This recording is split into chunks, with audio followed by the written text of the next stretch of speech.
of their pleasures. So when he learned that one of these worlds faced an unimaginable evil, he did not hesitate to heed its call for aid. But even his wildest imaginings could not prepare him for these gigantic, hideous beasts. If not annihilated, they would consume this world. And after that, fill their bellies with ours. Pleased with his new allies, and eager for the adventure this new world afforded, Conan chose to stay here once the battle was won. Many wars did he fight. Honor and fear were heaped upon his name. In time, it became legend. One minute, I'm in Woodsboro, closing in for the kill. Then the next, somehow, I'm here. How did it happen, and why? Don't know, and I don't care. What I do know is I'm gonna sink my teeth into this plot twist. The danger he poses to it, sadly not. As he began his murderous rampage, all in the realms stood horrified. All, that is, except Sector. To her, he was the perfect weapon. One that once added to its arsenal would make the Lin Kuei invincible. Upon capturing him, Sector worked feverishly to commandeer the Terminator's cybernetic mind. But she underestimated his machine intelligence. He broke free and quickly seized control of Sector's factory. Soon, it was producing Terminators by the thousands. They have caused death and destruction on a scale unimaginable. Not even my godly power can stop them. Our options and our time are running out. If we cannot soon find an answer, this timeline's flesh and blood beings will be obliterated. Project Starfish? Project Butterfly? Crazy town. Both of them. But neither was as fucked up as Project Magician. I was way over my head with Eclipse. I mean, the dude's a goddamn god. Somehow, though, I got his back to the wall. Freaked him out so bad, he cast a spell that sent me here. I guess he thought sending me here would finish me? But I tell you, I feel like I've come home. This place needs peace. Bad. And like me, folks here will do whatever it takes to get it. So bring on Shao, Reiko, and those dickhead sorcerers. I'll drop them all first chance I get. Defeat. Titan Shang Tsung had stolen me from my timeline to set me against Liu Kang. He assumed a Viltrumite would shift combat in his favor. Shang Tsung was right, of course, but he was blinded by ambition and failed to consider that my only true loyalty is to the Viltrum Empire. In my home timeline, my mission to pacify Earth for Viltrum had been left incomplete. I thought I could redeem myself by delivering this new timeline. New realms, new species, all ours for the taking. For a few years, annexing realms satisfied the Empire's hunger for conquest. But my people have excellent memory.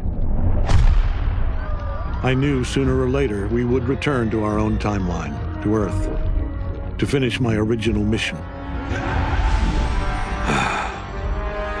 I only hope my son has had time enough to prepare. How many times have I saved them? I give and give and give, but no, I laser a few measly, innocent bystanders, and suddenly they're all, "What have you done for me lately?" I guess they forgot there's only one true justice in this world. Me. But of course, that was before things got weird. gotta admit, a portal from another dimension opening up and demons pouring out wasn't how I thought Tuesday was gonna go. But then again, that multiverse crap is all the rage lately. So who knows? And the same ungrateful crybabies who whined about me lasering a few dozen nobodies, now they beg me to save them. So I save the world again. I mean, it's my world. Can't let a bunch of demons disrespect me. After I finished them off, their portal or whatever was still open, which could only mean one thing. Sequel! I went in the damn glowy hole, and what did I discover? Another realm with a tournament where gods and monsters fight to the death. It was like Votland, but just for me. Honestly, I only wish I had known about this place sooner, because I've had the time of my life. Though Kuai Liang had accepted me as a Shirai Ryu, many of his warriors could not. The bloodshed at the wedding had left many injured and scarred. Their hearts understandably simmered in bitterness. It boiled over one day as we trained. A push became a shove, and suddenly I was fighting for my life. After he intervened, Kuai Liang banished the instigators. It made me ill, how my presence was disrupting the clan. It was no way to repay Kuai Liang's mercy. So, I offered to resign and asked for those who attacked me to be reinstated. But instead of ending my time with the Shirai Ryu, my gesture heralded a new beginning. It gave those still resentful of me pause, enough for them to permit me a fair chance to prove myself. Given the circumstances, it is all I can ask. Though I had returned to the temple after Titan Havoc's defeat, I remained livid. Livid with Bihan's foolishness, Kuai Liang's betrayal, and Cyrax's defection to his Shirai Ryu. So when Quan Chi arrived to parley, offering to eliminate the upstart clan, I listened.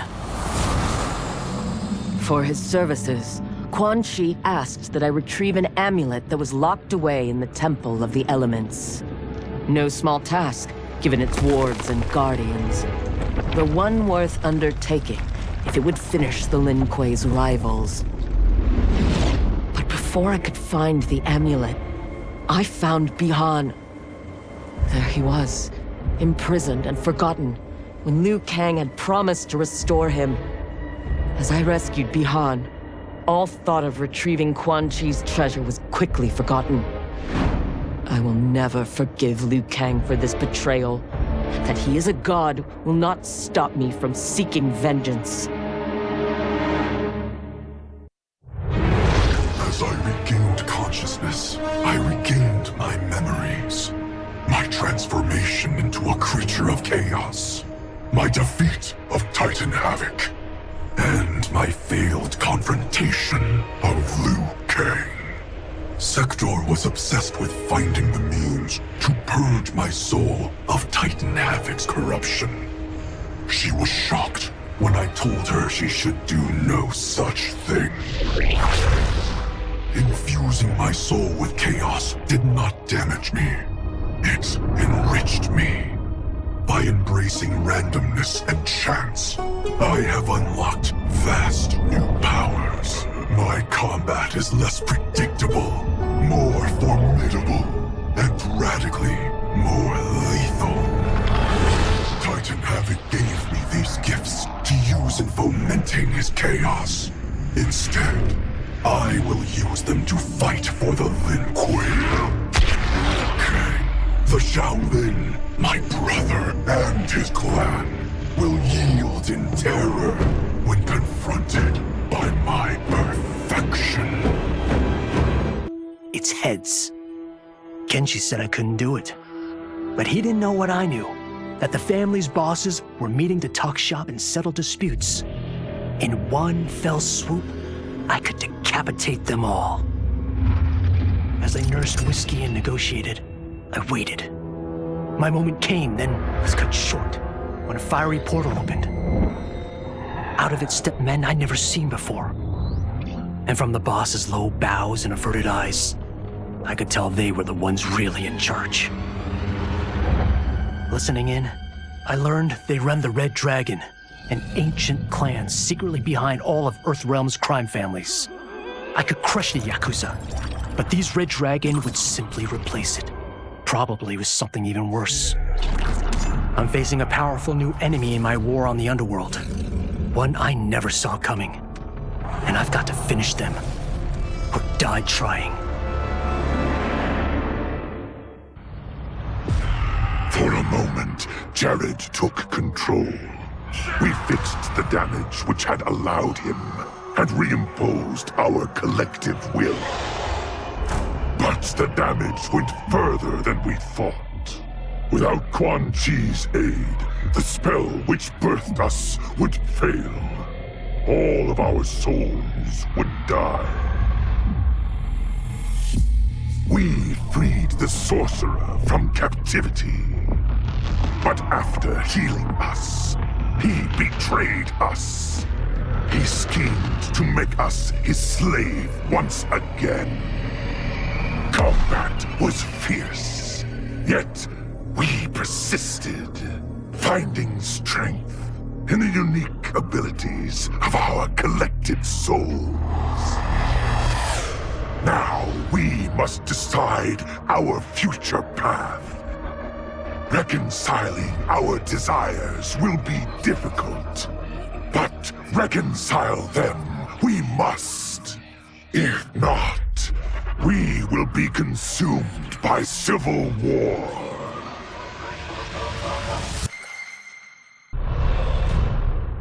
Though Ermac had freed me from my Leichin cell, I found myself no less imprisoned. I had no allies, no benefactor, and no obvious path back to power. And power is what I crave. But why should I settle for the scant abilities of someone who is an underling sorcerer? I should be the one who controls history, who bends people and events to my whim. I should control the hourglass and wield it as the keeper of time.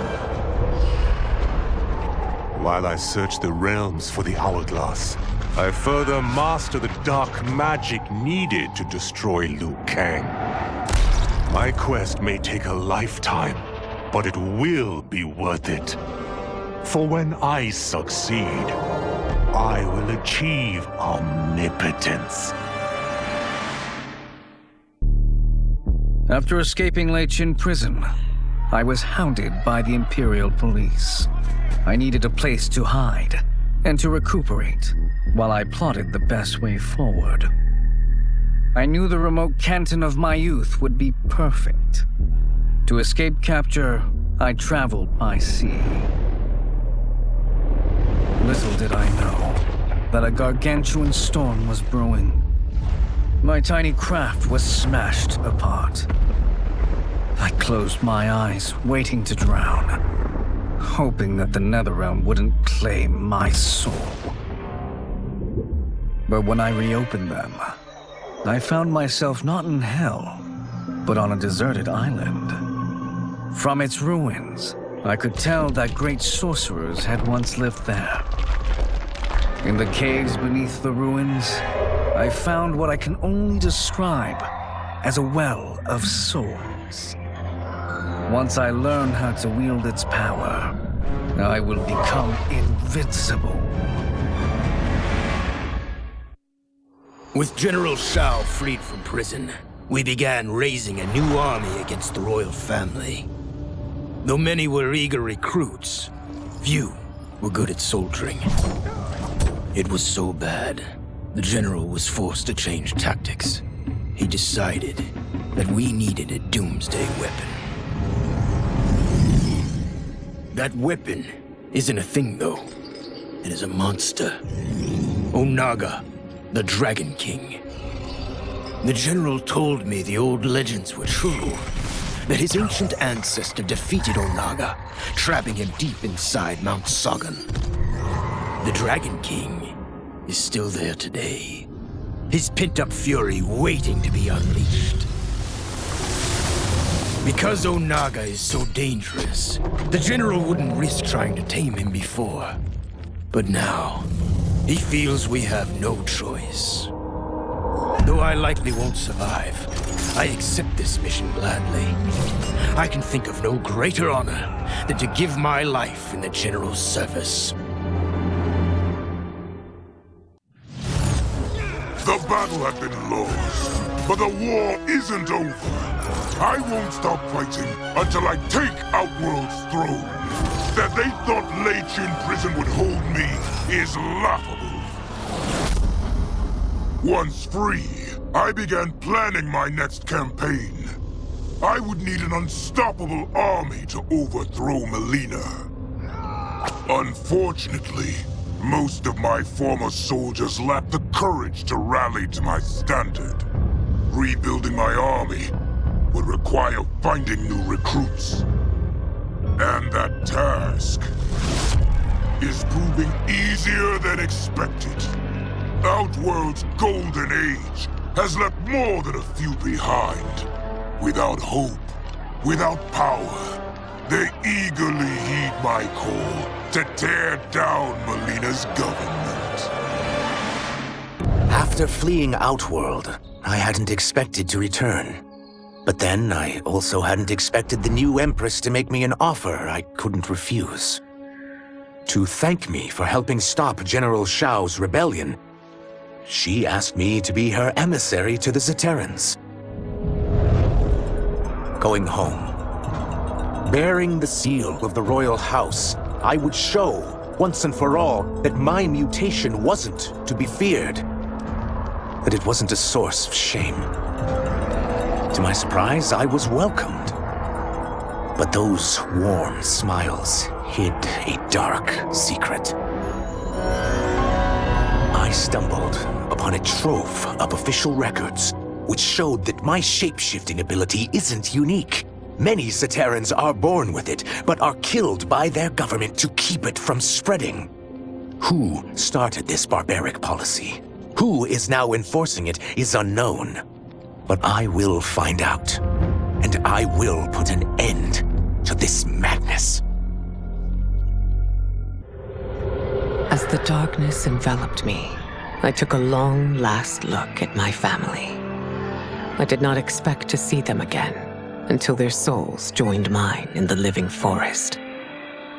But miraculously, my beloved husband delivered me from oblivion. Though he couldn't save my body, Jared had preserved my soul.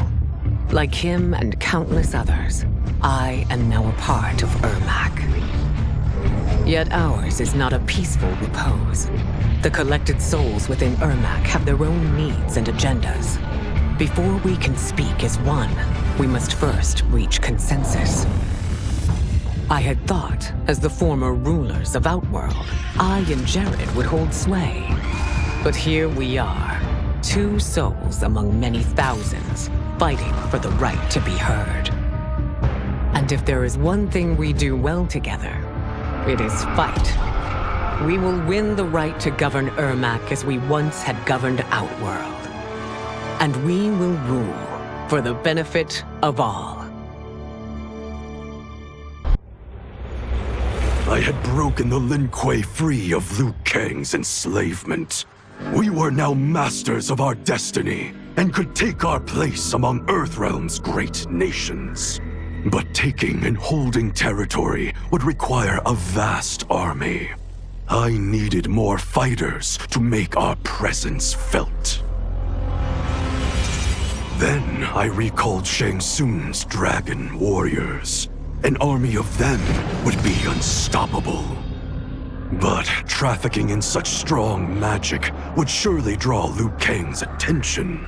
Sector advised that we avoid detection by building our army using science, not sorcery. We've invested much into this endeavor, and we are beginning to see results. Once again proving the depths of Sector's genius. When we are done, all of Earthrealm will honor our desires and heed our demands. If not, they will face the Lin Kuei's wrath.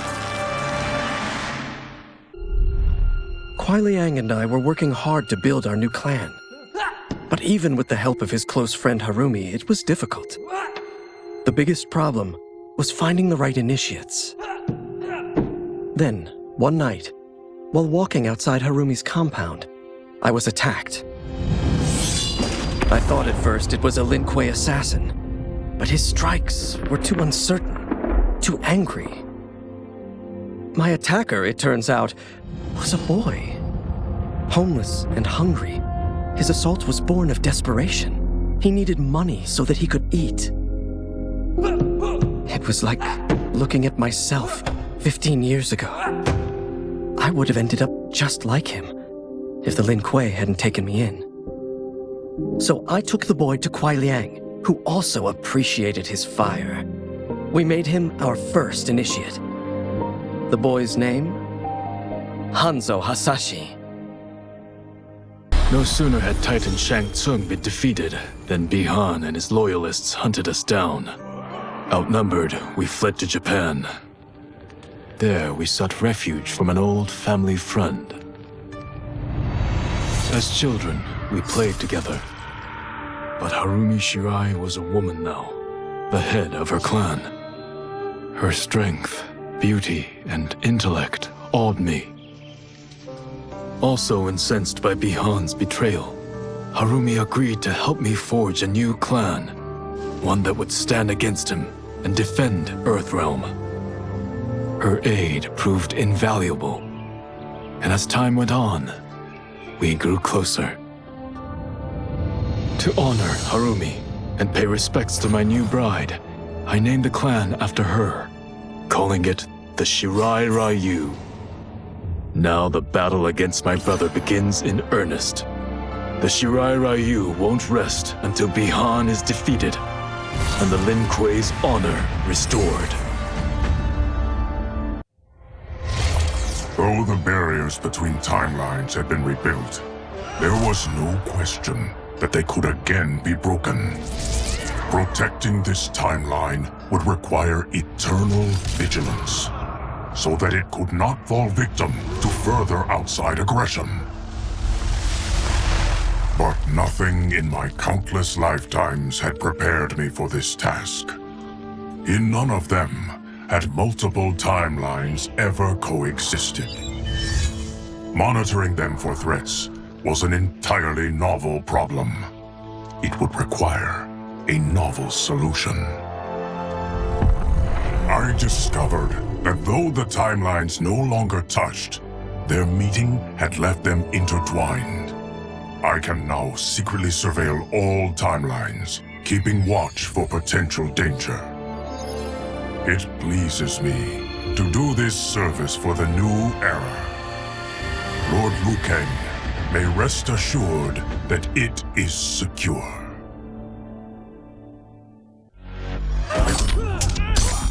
I wasn't looking for allies against the Yakuza, but I found one in Special Agent Jackson Briggs. He'd heard gangsters plotting to kill me on a wiretap and came calling, hoping I'd be his informant. We planned to part ways when we got the job done, but then Shang Tsung showed up to steal Sento. Needless to say, Jackson had questions. It blew his mind to hear that the stories in Johnny's movies were real. Once the shock wore off, Jackson quickly sized up the threats Earthrealm faced. To deal with them, he got his bosses at the FBI to form the Outworld Investigation Agency. When he asked me to sign on, I hesitated. After all, me? A government agent? But it's an important job. And more importantly to me, an honest living. I couldn't believe that Liu Kang welcomed me in Earthrealm. or that he thought me worthy to study with his Shaolin masters. After a lifetime of wishing for one, I finally had a home. But my joy was tempered as I thought about Serena. My shadow sister was still under Quan Chi's yoke, and she deserved a life free of him as much, if not more, than I. Quan Chi and my other sisters proved tenacious, but they were no match for my blade. I snatched Serena from them. Then Liu Kang helped me break Quan Chi's spell. Her mind free of his influence for the first time in years, Serena chose to join me in Earthrealm. My sister and I once again fight side by side, only now we do so for Earthrealm. Together, we have formed the Order of Light. While the regime had changed, little else had. My people still suffered in silence, ignored by the rest of Outworld. Though now I knew Empress Melina's secret, that she was also afflicted with Tarkat. If anyone would help, it would be her. But how to get an audience? Syzoth. He was the Empress's new emissary to the Zaterrans. I asked him to introduce us.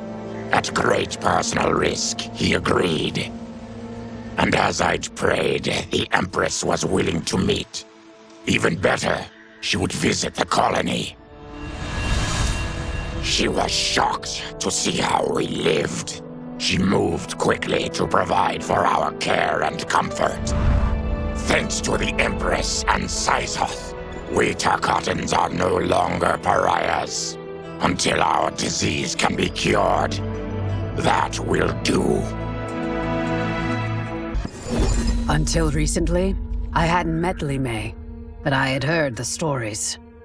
How the Umgadi's matron superior blamed her for not preventing Emperor Jared's murder. How she quit in disgrace rather than accept punishment. But those stories didn't fit the woman I now knew. Li Mei would never have been so negligent. Eventually, I uncovered the truth. The failures and mistakes which led to the Emperor's murder, they resulted from poor decisions made by the matron superior themselves. They made Li Mei their scapegoat. When the Empress found out, she wanted the Umgadi disbanded. But I convinced her that it could be reformed. To make sure it did, she put me in charge. I am humbled by this sacred responsibility. The Umgadi, my sisters, they are my life. I will not let them be brought down by the acts of a selfish few. General Shao's revolt left Outworld's armies in tatters. We were vulnerable to enemies both foreign and domestic. That's why my sister asked me to take command, to stitch her military back together and purge Shao's loyalists within it. She trusted only me with the task. The soldiers, however, had little faith. They thought me a spoiled dilettante, unprepared and unfit to serve. That I could fight mattered little. All that mattered was that I wasn't one of them. I finally earned their loyalty by orchestrating an epic victory over Shao and his rebels. Though the general himself escaped, his forces were smashed. For as long as I am able, I will lead the Empress's armies in defense of Outworld. Through strength, we will achieve peace. In this, as in most things, he proved prescient. The process I had undergone did irreparable harm to my body. Taking back my power had cost me my immortality. While my lifespan would still stretch across eons, I would one day perish. And if the war with Titan Shang Tsung taught me anything, it is that this timeline is not safe without a protector. Yet I had never given thought to choosing a successor.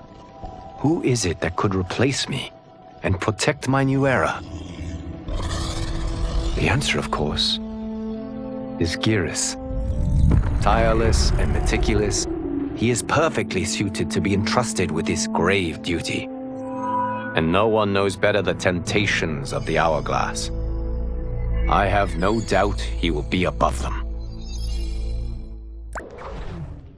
Since this whole thing kicked off, I'd wondered why Liu Kang chose me to be a champion.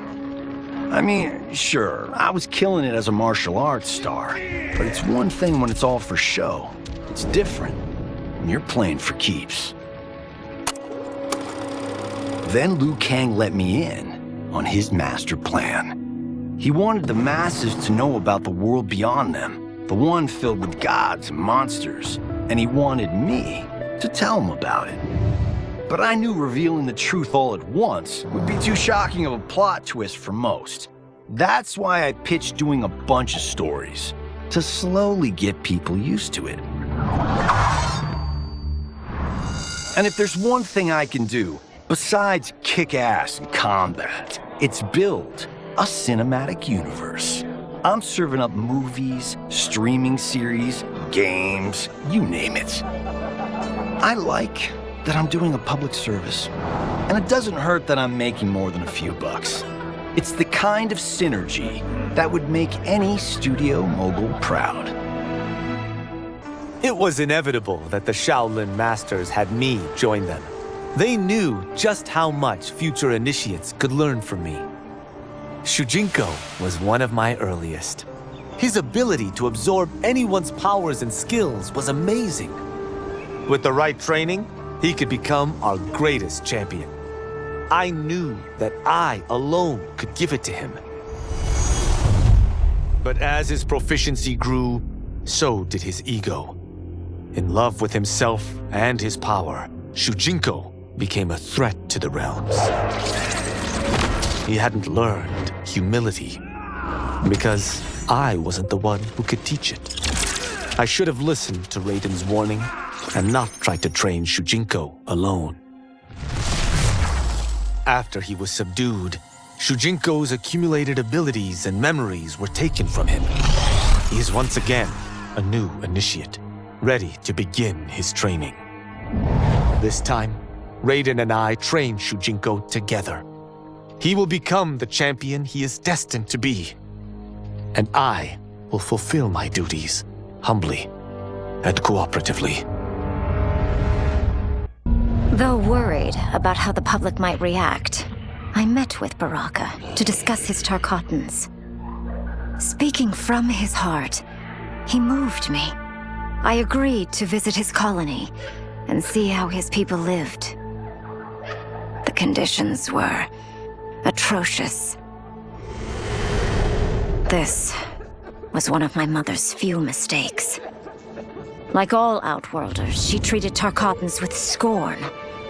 What they deserved from us was compassion. And the only way to get it for them was to reveal my affliction. To show all my subjects that even an empress could get Tarkat. The scandal my revelation caused was intense. But with the help of Kitana and Tanya, I emerged from it a stronger empress than ever. My honesty, empathy, and resolve won over my remaining doubters. There is no longer any question that I am fit to lead the Empire. As her reign began, Empress Melina faced many challenges. To meet them, she turned to the people she trusted, her sister to lead her army, and me to lead her Imperial police. Though I missed Empress Sindel dearly, I was glad my ties with her family had been mended. But while it was an honor to be made responsible for Outworld's internal security, I soon realized accepting the appointment was a mistake.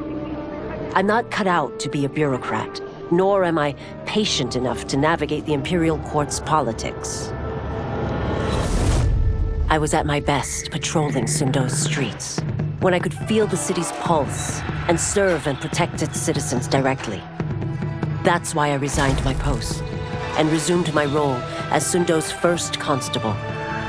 I end each day knowing I've made a difference. Quan Chi's plot collapsed. Along with it, my plan to secure new beings to feed my starving people. Because I'd advocated for partnering with him, I was held responsible. If I didn't seize for Veternus' new feeding grounds, the Coven would banish me. But then, I had a revelation. I didn't need to conquer realms to feed my people. I simply needed to capture enough beings to breed them. Once they multiply, Veternus will have a limitless, renewable source of food. And I only need a few thousand to start. A number so small compared to the billions in the realms that no one will notice as people go missing. But it will be more than enough to establish our breeding stock and feed a ravenous Veternus. To elude capture by Empress Melina, I joined Havoc's crusade in Sido. There, I summoned more magic than I thought possible, and drowned out the old regime. Havoc's longed-for anarchy had been achieved. He was more than satisfied. But I was left empty and broken. Had I been satisfied as Outworld's High Mage, not let myself be tempted by Shang Tsung, a great city would not now lay in ruins. I've caused devastation, ended thousands of lives, all because of my blind ambition. I've betrayed my oath, my sovereign, and my realm. These high crimes merit punishment, and I'll accept whatever the Empress gives me. My only ambition now is to one day be forgiven. Everything. For months I had furthered his plot, and now I had to start over. Sido's people were still in chains. That's when Rain approached me. On the run from Empress Melina, he was desperate for help. And though I'd had my fill of sorcerers, this one was different. I agreed to provide him safe haven. He agreed to help topple Sido's government. And topple it we did. Rain summoned a wave so fast, so powerful, that it crushed the capital. Sido's fascist rulers were swept away. My people are finally free. They can chart their own course, needing only to follow their own desires. Their lives are now blessed by anarchy. Were it not for my godly counterpart, I would not have survived the battle against Titan Shang Tsung. Meeting him, though, raised questions. Why did I replace him in this new era? Why was I made mortal? Lord Liu Kang told me of his Raiden's nobility and righteousness, about his steadfast leadership in the defense of Earthrealm. He also told me about Raiden's dark side, how he could be consumed by rage and cast aside the rules he otherwise lived by. Making me mortal and incapable of such anger was to keep me from following in his footsteps.